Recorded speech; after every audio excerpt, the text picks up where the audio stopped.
எனக்கு இருக்கிற பிரச்சனையை நான் என்னன்னு பார்க்குறேன்னா, மற்றவங்க வந்து என்னைக்குமே வந்து பாக்யராஜ் பையனுக்கு ஏன் இந்த படம் கிடைக்கல? பாக்யராஜ் பையனுக்கு ஏன் வெற்றி கிடைக்கல? அப்படி தான் பார்க்குறாங்க. அதுதான் எனக்கு ஒரு பெரிய ஒரு ஒரு பேக்கேஜாவே நான் பார்க்குறேன் நானு. நான் நெறைய இன்டர்வியூஸ்ல சொல்லியிருக்கேன். என்னோட என்னோட பவுண்டரியில, என்னோட மீட்டர்ல நான் வந்து சக்ஸஸ்ஃபுல்லா தான் போயிட்டுருக்கேங்கிறத நான் நம்புறேன். வாய்ஸ்லயும் ஒரு சின்ன சேஞ்ச் ஓவர் கொண்டு வரணுங்கிறதுக்காக ஒரு பேஸ்ல பேசியிருப்பேன். அதுக்கு நான் என்ன வொர்க் பண்ணேன்னா வந்து, நைட்டு 7 மணிக்கு மேல வந்து எதுவும் சாப்பிடாம, தண்ணி குடிக்காம, எச்சில் கூட முழுங்க மாட்டேன் நானு. அப்படி எச்சில் வந்துச்சுன்னா கூட எந்திரிச்சு போய் பாத்ரூம்ல துப்பிட்டு வந்துருவேன். என்னன்னா த்ரோட் ட்ரை ஆக்கிட்டே இருக்கலாம் அப்படின்னு. காலையில 5 மணிக்கு எந்திரிச்சு பல்லு விளக்காம நேரா டப்பிங் ஸ்டுடியோ போயிட்டேன் நானு. அங்க போய் ஃபர்ஸ்ட் ஆஃப் ஆல் ரொம்ப நன்றி. ஒரு மலையாள படம் பண்ணியிருக்கோம். அதோட தமிழ் டப் வெர்ஷன் பார்க்க வந்த பத்திரிகை நண்பர்கள், ஊடக நண்பர்கள் எல்லாருக்குமே ரொம்ப ரொம்ப நன்றி. இன்னும் சவுண்ட் ஆனேன். எனக்கு என்ன பேசுறதுன்னு தெரில. இல்லை, நான் இன்னைக்கு ஆக்சுவலாக ஒரு சோஷியல் மீடியாவில் வந்து ஒரு வீடியோ போட்டிருந்தேன். இந்த மாதிரி என்றைக்குமே நான் வந்து கீழே விழுந்து ரொம்ப ஒரு அப்செட்டாக இருக்கிற டைம்லலாம் வந்து தனிப்பட்ட நபராக வந்து என்னை என்றைக்குமே வந்து எல்லாருமே ரொம்ப ரொம்ப சப்போர்ட் பண்ணியிருக்கீங்க. ஸோ அதே அந்த சப்போர்ட் அண்ட் அந்த லவ் மட்டும்தான் வந்து எனக்கு திருப்பி ஒரு எனர்ஜி கொடுத்து என்னை திருப்பி எந்திரிச்சு ஓட வச்சிருக்கு. ஸோ அந்த மாதிரி வந்து இன்னைக்கு பல்டி. ஸோ எல்லாருமே என்றைக்குமே பர்சனலாக இவங்க எல்லாருமே எனக்கு ரொம்ப பழக்கம். எல்லாரோட ப்ரேயர்ஸில் என்றைக்குமே நான் இருக்கேங்கிறத நான் நம்புகிறேன். சாந்தனுக்கு எப்படியா ஒரு ஒரு ஒரு நல்ல படம் ஒன்று அமையணும் அப்படின்னு நீங்கள் எல்லாருமே என்றைக்குமே ரொம்ப ஆத்மாத்மா நினச்சிருக்கீங்க. ஸோ இன்றைக்கும் அதே மாதிரி நீங்கள் நினைப்பீங்கன்னு நான் நம்புகிறேன். என்றைக்குமே உங்களோட ப்ரேயர்ஸ் நான் இருக்கணும்னு நான் கேட்டுக்கிறேன். பல்டி எங்களோட மலையாள படம். இது வந்து என்னோட என்டையர் டீம் சார்பாக இங்கே நான் வந்து ஒரு நன்றி தெரிவிச்சுக்கிறேன். எல்லாருக்குமே தெரியும் இப்போ யார் யார் காஸ்ட்டு டெக்னீஷியன்ஸ் எப்படின்னு. நீங்கள் எதாவது கேள்விகள் கேட்டால் அதுக்கு நான் பதில் சொல்லுவேன். என்னோடய டீம் சார்பாக நான் பதில் சொல்லுவேன்.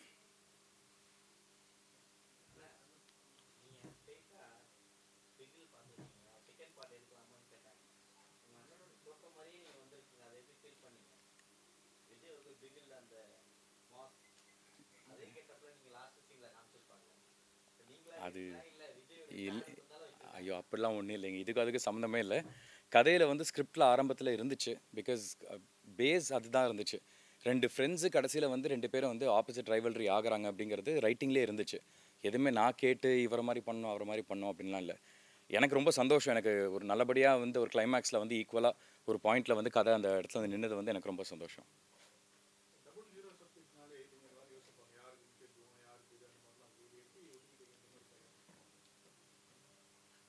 தெரிலைங்க. மேபி அந்த மார்க்கெட்டில் இருக்கிறவங்க மேபி அப்படி நினைக்கலாம். அது எனக்கு தெரியல. பட் எனக்கு வந்து கண்டென்ட் ரொம்ப முக்கியம்னு பட்டுச்சு. ஏன்னா இன்றைக்கி நல்ல கண்டென்ட்டில் ஒரு வாய்ப்பு கிடைக்கணும்னா என்ன மாதிரி நிறைய பேர் ஓடிட்டுருக்காங்க. ஸோ ரைட்டிங்கில் வந்து எல்லாமே இருந்துச்சு. ரைட்டிங்கில் ரொம்ப கிளியராக இருந்துச்சு. அண்ட் டைரக்டர் வந்து ரொம்ப கிளியராக ரைட்டிங்கில் என்ன இருந்துச்சோ அதை வந்து அப்படியே எடுத்தார். எதுவுமே மாறாமல், இன்ஃபேக்ட் எந்த சீன் எதுவுமே கட் ஆகலை. எல்லாமே வந்து ரைட்டிங்கில் பவுன் ஸ்கிரிப்டில் வந்து எங்கிட்ட என்ன கொடுத்தாரோ அது வந்து அப்படியே ரைட்டிங்கில் இருந்துச்சு. ஸோ அதனால் அந்த பயம் எதுவுமே இல்லை. ரெண்டாவது நல்ல ஸ்கிரிப்டில் ஒரு வாய்ப்பு கிடச்சிருக்கு. அதை நம்ம மிஸ் பண்ணக்கூடாது அப்படிங்கிறதுக்காக தான் நான் அந்த ப்ரெஸ் மீட்டில் சொன்ன மாதிரி கூட மலையாளம் தெரியுமான்னு கேட்டப்போ கூட நான் வந்து தெரியும்னு ஒரு பொய் சொல்லிட்டேன் நான். பிகாஸ் நல்ல வாய்ப்பு கிடைக்கிறது இன்றைக்கி ரொம்ப கஷ்டம். நிறைய பேர் ஒரு வாய்ப்புக்காக தேடிட்டு இருக்காங்க. அதே ஒரு ஓட்டத்தில் தான் நானும் இருக்கேன். ஒரு நல்ல வாய்ப்பு வேணும் அப்படின்னு. ஸோ இப்படி ஒரு ஸ்கிரிப்ட் கிடச்சிருக்கிறப்போ இது கண்டிப்பாக நம்ம யூஸ் பண்ணோங்கிறதுக்காக தான் நானும் டெஃபினட்டாக அதை ஒத்துக்கிட்டேன் நான். ப்ளூ ஸ்டார்லேயே எனக்கு ஹீரோயின் இல்லைண்ணே. ஆனால் அது என்னமோ பெட்டராக இருக்குன்னு தோணுது எனக்கு. ஒரு ஒரு கேரக்டரைசேஷன் வந்து லவ் ட்ராக் இல்லாமல் வேற ஒரு தோற்றம் கொடுக்குது நம்மளுக்கு. ஸோ அது ஒரு விதத்தில் நல்லது தான் பார்க்குறேன் நான். ஐயோ,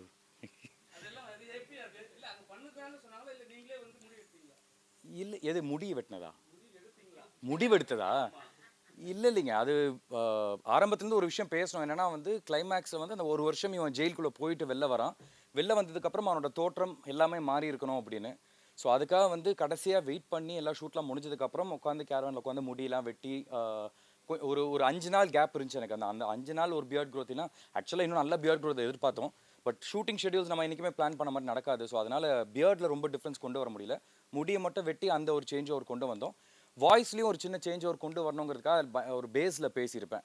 அதுக்கு நான் என்ன ஒர்க் பண்ணேன்னா வந்து நைட்டு 7 மணிக்கு மேலே வந்து எதுவும் சாப்பிடாம, தண்ணி குடிக்காமல், எச்சில் கூட முழுங்க மாட்டேன் நான். எப்படி எச்சில் வந்துச்சுன்னா கூட எந்திரிச்சு போய் பாத்ரூமில் துப்பிட்டு வந்துடுவேன்.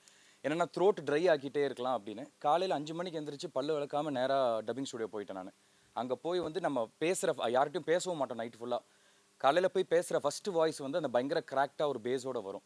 ஸோ அது அந்த ஒரு வருஷத்துக்கு அப்புறம் வரான் அவன் வந்து அந்த அந்த குமார் இல்லை, இவன் மாறி வந்த குமார் அப்படின்னு அந்த டிரான்ஸ்ஃபர்மேஷன் வந்து லுக்கில் மட்டும் இல்லை, வாய்ஸில் சின்னதாக ட்ரை பண்ணலாம்னு சொல்லி ஒரு விஷயம் ட்ரை பண்ணேன். அது தெரியல எந்த அளவுக்கு ஒர்க் அவுட் ஆயிருக்குன்னு, பட் முடிஞ்ச அளவுக்கு அந்த ஒரு எஃபர்ட் போட்டேன் நான்.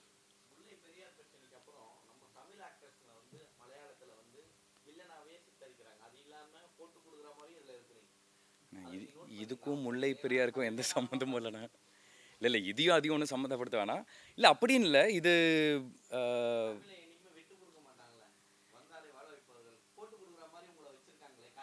இல்லை அது போட்டு கொடுக்குற மாதிரி வந்து ஒரு பெர்ஸ்பெக்டிவ் தான் இருக்குமே தவிர வந்து கதைப்படி உங்களுக்கு புரிஞ்சிருக்கும், அது வந்து அவன் போட்டு எங்கேயுமே கொடுக்கல. பட் அந்த ஒரு ஒரு ஃப்ரெண்ட்ஷிப்புக்குள்ளே வந்து ஒருத்தர் சொல்லும் போது ஒரு பெர்ஸ்பெக்டிவ் ஒன்று மாறும்ல, அந்த கன்ஃபியூஷன் மட்டும் தான் வருமே தவிர எங்கேயுமே அந்த குமார் கதாபாத்திரம் வந்து நெகட்டிவாக மாற மாட்டான். கிளைமேக்ஸில் கூட இது ஒரு லீடு ஒன்று கொடுத்துருக்கோம். இது வந்து செகண்ட் பார்ட்டாக நாளைக்கு இந்த படம் பெரிய வெற்றி அடைஞ்சிருச்சுன்னா செகண்ட் பார்ட்டாக போகும்போது இவன் நெகட்டிவ் ஷேடாகவே இருப்பானா இல்லை ஒரு பாசிட்டிவாக மாறுவானாங்கிறது அது அடுத்த ஸ்கிரிப்டில் தான் இருக்குது. ஸோ நெகட்டிவாக ஆக்கணுங்கிறது என்னங்க அதை மெயின்டைன் பண்ணோன்னா வேறு வழி இல்லை. எவ்ரிடே டப்பிங்கில் நான் அதை கொண்டு வந்து தான் ஆகணும். அது அது அதை எதிர்பார்த்து நம்ம எதுவுமே பண்ணல. பட் அந்த கிளைமேக்ஸில் ஒரு ஒரு ஃபைனல் அந்த ஃபினிஷிங் டச் வந்து ஒரு டிரான்ஸ்ஃபர்மேஷன் கொடுக்கலாமேங்கிறதுக்காக எடுத்த ஒரு சின்ன எஃபர்ட் தான் அது. ரொம்ப தேங்க்ஸ். இல்லைங்க எனக்கும் அது ஒரு படம் நேரம் பிரேமம் எல்லாமே பார்த்துருக்கோம். எனக்கும் ரொம்ப ஒரு ஃபஸ்ட்டு நான் கதை கேட்டு இப்படிப்பட்ட ஒரு ஸ்டார் காஸ்ட் இருக்குது, இப்படிப்பட்ட ஒரு க்ரூ இருக்குங்கிறப்போ எனக்கு ரொம்ப சந்தோஷப்பட்டேன்.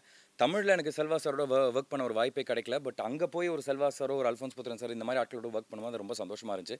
செம்ம ஜாலியான பர்சன் அவர். ஸ்பாட்டில் பயங்கர செல்வா சாரும் சரி அல்ஃபோன்ஸ் சாரும் சரி 2 பேருமே பயங்கர ஃப்ரெண்ட்லியாக தான் பழகுவாங்க. படம் இன்ஃபேக்ட் அந்த இன்டர்வல் ஃபைட்லலாம் வந்து அல்ஃபோன்ஸ் புத்திரன் சார் பர்சனலாக என்கிட்ட சொன்னது, இந்த சைடு இந்த ஃபேஸ் ஆஃப் சாந்தனு நான் பார்த்ததே இல்லை, ஆக்ஷன்லாம் வந்து இவ்வளோ ஃப்ளெக்சிபிளாக இவ்வளோ நல்லா பண்ணுறீங்க, நீங்கள் ஏன் ஒரு ஆக்ஷன் படம் பண்ணக்கூடாது அப்படின்னாரு. அவர்கிட்டயே ஒரு பிட்டு போட்டுக்கிட்டேன், சார் ஏதாவது நல்ல கதை இருந்தால் சொல்லுங்கள் சார் அப்படின்னு. அந்த மாதிரி ஸோ எல்லாருமே ரொம்ப பர்சனலாக ரொம்ப ஃப்ரெண்ட்லியாக ஒரு ஃபேமிலி மாதிரி தான் பழகினாங்க.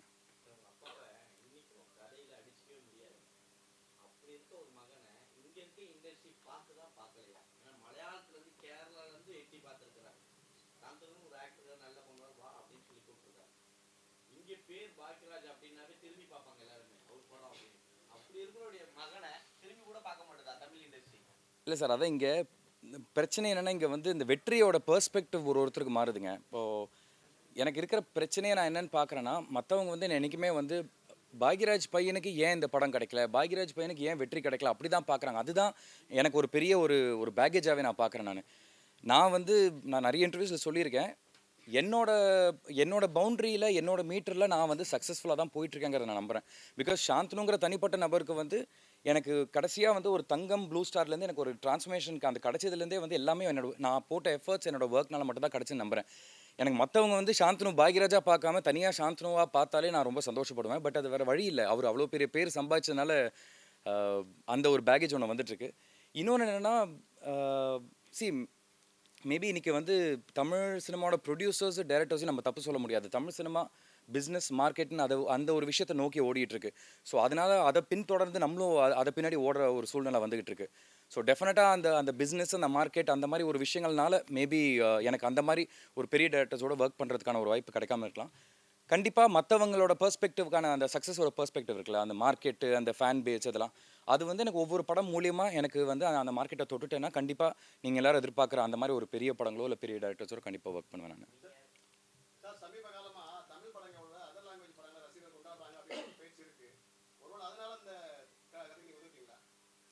அப்படிலாம் இல்லைங்க, அதனாலலாம் இல்லை.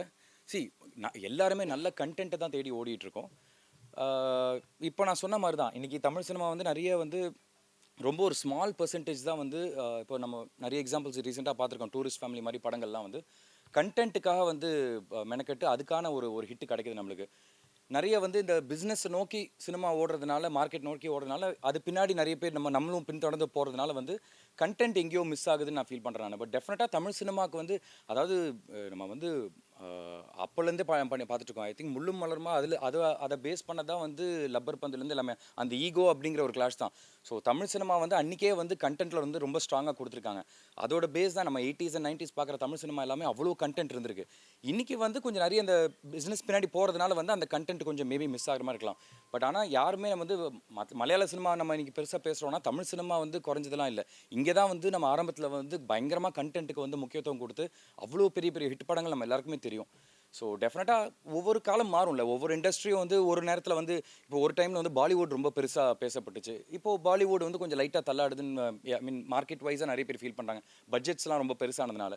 இன்றைக்கி சினிமா வந்து சர்வைவ் பண்ணுறது கொஞ்சம் ரொம்ப கஷ்டமாக இருக்குது இன்றைக்கி இருக்கிற எக்ஸ்போஷர் எல்லாருனாலையும். ஸோ கண்டிப்பாக ஒவ்வொரு ஃபேஸ் மாறிட்டே இருக்கும்ல. அந்த மாதிரி இப்போ வந்து மற்ற சினிமாஸை பேசுகிறோம். கண்டிப்பாக தமிழ் சினிமாக்கான ஒரு ஒரு ஃபேஸ் வந்து இருந்துக்கிட்டு தான் இருக்குது. அது திருப்பி கண்டிப்பாக மாறுங்கிறத நான் நம்புகிறேன் நான்.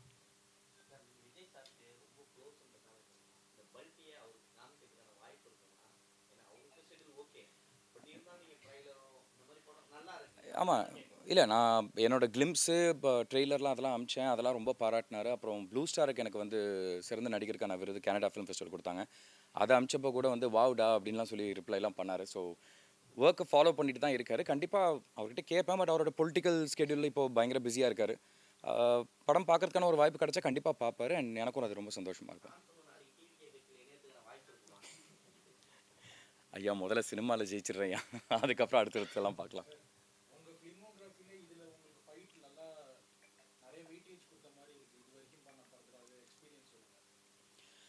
ஆமாங்க. ஃபஸ்ட்டு பல்டி வந்து நம்ம ஆரம்பிக்கிறப்போ வந்து ரொம்ப இம்பார்ட்டன்ஸ் கொடுக்க வேண்டிய 2 விஷயம். ஒன்று வந்து கபடியும், இன்னொன்று ஃபைட்டுன்னு சொல்லி சொன்னாங்க. ஸோ ஆரம்பத்தில் என்ன சொன்னாங்க, அட்லீஸ்ட் ஒரு 5 டேஸ் 10 டேஸ் வந்து நீங்கள் ப்ராக்டிஸ் பண்ணால் நல்லாயிருக்கும்னு.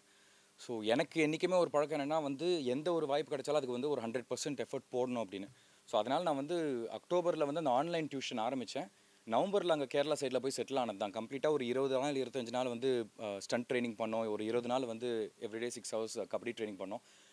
இதுதான் இந்த படத்தோட ஒரு ஒரு மிகப்பெரிய கேரக்டர். ஆக்ஷன் சீக்வன்சஸும் கபடிங்கிறப்போ வந்து அதுக்கான ஒரு நம்ம ஃபுல் எஃபர்ட் போட்டால் தான், அதுக்கான ஒரு உழைப்பு போட்டால் மட்டும் தான் அது நாளைக்கு ஸ்க்ரீனில் தெரியும். இன்றைக்கி எல்லாருமே ஆக்ஷன் பார்த்துட்டு எல்லாம் நல்லா இருக்குன்னு சொல்கிறாங்கன்னா அதுக்கு பின்னாடி எல்லாரோட உழைப்பு இருக்குது. எங்களுக்கு சொல்லிக் கொடுத்த அந்த ஸ்ராவன் அப்படிங்கிற அந்த ஃபைட் மாஸ்டர், ரமேஷ் அப்படிங்கிற கபடி கோச், இவங்க எல்லாருமே ப்ளஸ் அவங்களோட டீம் எல்லாருமே சேர்ந்து வந்து எங்களுக்கு சொல்லிக் கொடுத்து எங்கள் அந்த போட்ட ஒரு உழைப்பு தான் வந்து இன்றைக்கி ஸ்க்ரீனில் தெரியுது. ரொம்ப சந்தோஷங்க. நீங்கள் அப்படி உங்களுக்கு அது பிடிச்சிருக்குன்னா எனக்கு ரொம்ப ரொம்ப சந்தோஷமாக இருக்குது. அகைன் சொன்ன மாதிரி வந்து ஓட்டப்பந்தயத்தில் வந்து ஓடுறதுக்கான ஒரு சான்ஸ் கிடைச்சா மட்டும் தான் நம்மளால் ஜெயிக்க முடியுமா இல்லையாங்கிறத நம்ம காட்ட முடியும். இந்த படத்தில் எனக்கு அதுக்கான ஒரு சின்ன ஒரு வாய்ப்பு கிடைச்சிருக்குன்னு நம்புகிறேன். ஸோ அதனால் என்னோடய பெஸ்ட் எஃபர்ட்ஸ் நான் போட்டிருக்கேன்.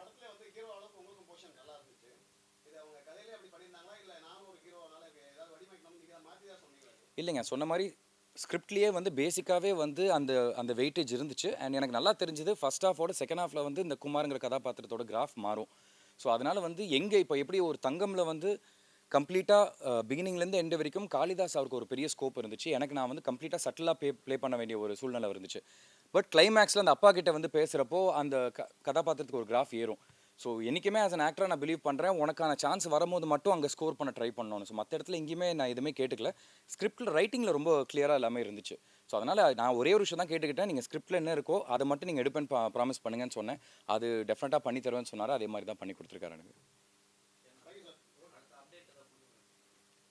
அடுத்த அப்டேட்டு இந்த மஜந்தான்னு ஒரு படம் ஒன்று பண்ணிகிட்ருக்கேன். இக்லூன்னு ஒரு படம் வந்துச்சு, அந்த படத்தோட டைரக்டரோட பண்ணிகிட்ருக்கேன், ஒரு புது ப்ரொடக்ஷன் ஹவுஸோட. அது ஒரு ஒரு இமோஷனல் லவ் ஸ்டோரி, ஒரு இமோஷனல் ட்ராமாவாக இருக்கும். அப்புறம் ஒரு வெப் சீரிஸ் ஒன்று நடிச்சிட்ருக்கேன். ரீசெண்டாக ஒரு பொருளை கிளப்பி விட்டாங்க, சாந்தனூஸ் நியூ லுக்கா அப்படின்னு, தியாகராஜ பகதூர் அவரோட லுக்கில் இருக்கிற ஒரு ஃபோட்டோ போட்டு. அது நான் இல்லை, பட் அந்த வெப் சீரிஸில் நானும் நஸ்ரியாவும் நடிச்சிட்ருக்கோம். ஸோ அதுக்கான அப்டேட்ஸ் கூடி சீக்கிரம் வரும். அப்புறம் இன்னொரு மல்டி ஸ்டாரர் ஒன்று பண்ணிகிட்ருக்கேன். டைரக்டர் திரு நான் சிவமணிதன் இந்த சம்மர் இதெல்லாம் பண்ணார். அவரோட டைரெக்ஷனில் ஒரு ஒரு ஃபன்னான ஒரு ஒரு ஒரு ராம்காம் ஃபில்ம் ஒன்று. அது ஒரு மல்டி ஸ்டாரர், ஜெய், நான், வாணி போஜன், வரலட்சுமி சரத்குமார் எல்லாருமே சேர்ந்து நடிக்கிறோம் நாங்கள். ஸோ இதுதான் என்னோடய லைன் அப் ஆஃப் ப்ராஜெக்ட்ஸ் இப்போதைக்கு. தேங்க்யூங்க. படம் பிடிச்சிருக்கா எல்லாருக்கும்? சரிங்க, சரி, ரொம்ப நன்றி. ரொம்ப எதுவாக இருந்தாலும் என்னை சப்போர்ட் பண்ணுவீங்க நான் நம்புகிறேன். பட் டெஃபினட்டாக படம் பிடிச்சிருக்குன்னா நல்லபடியாக எங்களுக்கு சப்போர்ட் பண்ணுங்கள். எனக்கு பர்சனலாக இது வந்து ஒரு ஒரு பெரிய லிஃப்டப்பாக இருக்கும். பிகாஸ் நீங்கள் எல்லாருமே பார்த்துட்ருக்கீங்க என்னோட இத்தனை வருஷம் ஜேர்னி, நான் என்னெல்லாம் கோ த்ரூ பண்ணியிருக்கேங்க நீங்கள் பார்க்குறீங்க. ஸோ அதுக்காக எழுதுங்கன்னு சொல்லலை, பட் உண்மையிலேயே உங்களுக்கு படம் பிடிச்சிருக்குன்னா அதுக்கேற்ற எனக்கு சப்போர்ட் கொடுத்தீங்கன்னா என்னோட கெரியருக்கு எனக்கு இது ஒரு பெரிய ஹெல்ப்பாக இருக்கும். தேங்க்யூங்க, தேங்க்யூ.